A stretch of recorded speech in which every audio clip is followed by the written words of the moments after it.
Bismillahirrahmanirrahim. Assalamualaikum warahmatullahi wabarakatuh. Bertemu dengan saya lagi, Anton Energi. Kali ini kita akan membahas tentang perhitungan biaya energi batu bara untuk pembangkit. Sebelum dibahas, silakan subscribe dan share serta like video ini. Seperti kita ketahui bahwa pembangkit listrik sebagian besar menggunakan batu bara, gitu ya. Nah, bagaimana cara perhitungan biaya energi batu baranya? Nah, kali ini saya akan membahas hal tersebut, gitu ya. Pertama, saya akan menjelaskan terlebih dahulu tentang batu bara, bahwa kita perlu tahu bahwa batu bara ini adalah suatu batuan, gitu ya, atau sedimen, dan ini adalah berasal dari tumbuhan yang tertimbun dalam waktu yang lama dan dia mengalami proses fisik dan kimia. Kemudian di dalamnya ada kandungan yang utama, yaitu karbon, hidrogen, dan oksigen. Karbon dan hidrogen inilah yang menjadi kandungan energi utama dari batu bara. Nah, ini saya memberikan contoh gambaran sekilas, nanti kita akan lakukan perhitungan, gitu ya, yaitu suatu pembangkit, gitu ya, dengan total produksi 4.000 megawatt, total satu kompleks, gitu ya, membutuhkan batu bara, kandungan kalorinya 5.000 kilokalori. Ternyata itu bisa membutuhkan jumlah batu bara yang sangat besar sekali, yaitu 18 juta ton per tahun. Kalau disetarakan, gitu ya, dengan biayanya yaitu 13 triliun rupiah. Nah, ini perhitungannya gimana? Saya akan menggunakan Excel untuk perhitungan ini, gitu ya, yaitu di sini produksi pembangkitnya adalah tadi 4.000 megawatt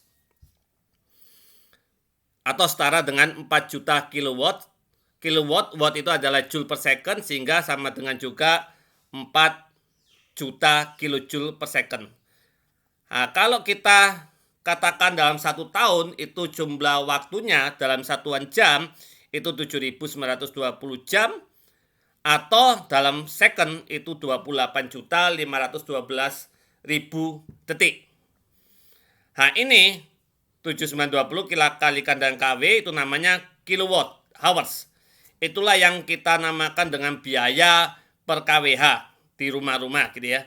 Jadi produksi dalam kWh dalam satu tahun itu sama dengan untuk 4.000 megawatt adalah 31 miliar 680 juta kWh. Nah, umumnya efisiensi terma pembangkit dengan metode pulver, gitu ya, antara 30 sampai 35%. Kita ambil 30%. Sehingga kita akan tahu jumlah firing rate atau energi yang harus disuplai untuk membangkitkan 4.000 megawatt dengan efisiensi 30%, yaitu 13.333.333 kilojoule per second. Apabila kita menggunakan batu bara 5.000 kilokalori per kilogram atau setara dengan 21.000 kilojoule per kilogram, maka kebutuhan batu baranya itu sama dengan, jadi firing rate dibagi dengan nilai kalor, dapatnya adalah 635 kilogram per second. Atau kalau kita rubah ke ton dibagi 1000, 0,635 ton per second.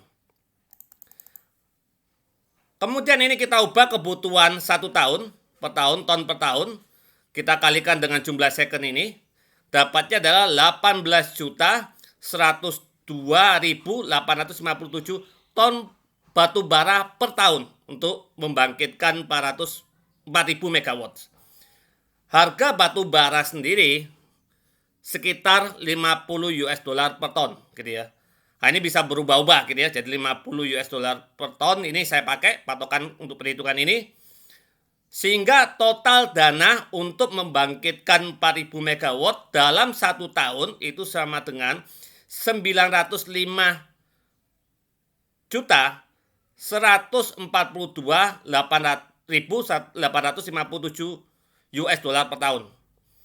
Kalau kurs rupiah dalam arti 1 US dollar terhadap rupiah 14.500, maka pengeluaran batu bara untuk membangkitkan 4.000 megawatt itu 13 triliun lebih gitu ya. Dan ini kalau kita bagi dengan jumlah energi yang dibangkitkan dalam satuan kWh, energi yang bisa dimanfaatkan gitu ya, dalam 1 tahun gitu, ini adalah biaya batu bara 1 tahun, maka kita bagi biaya batu bara per kWh adalah sebesar 414,3 rupiah per kWh gitu ya. Jadi kalau bisa kita lihat, kalau misalnya harga energi, harga listrik 1.500, hampir 30% adalah biaya untuk batu bara gitu ya. Jadi kita perlu mencari beberapa cara gitu ya. Yang pertama mungkin efisiensi termal pembangkitnya harus ditingkatkan. Katakanlah kalau kita udah berpikir untuk menggunakan namanya ultra super critical, bisa 50%. Maka biayanya akan turun ini gitu ya. Maka sekarang teknologi-teknologi yang 1000 megawatt menggunakan super ultra critical boiler. Ini 50 bisa 250 rupiah per kWh gitu ya. Jadi kita harus menggunakan teknologi-teknologi yang lebih efisien.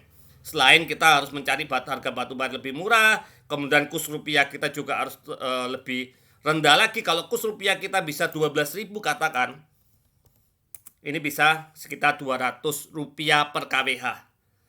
Demikian penjelasannya, semoga bermanfaat. Jangan lupa subscribe untuk channel ini dan share serta like.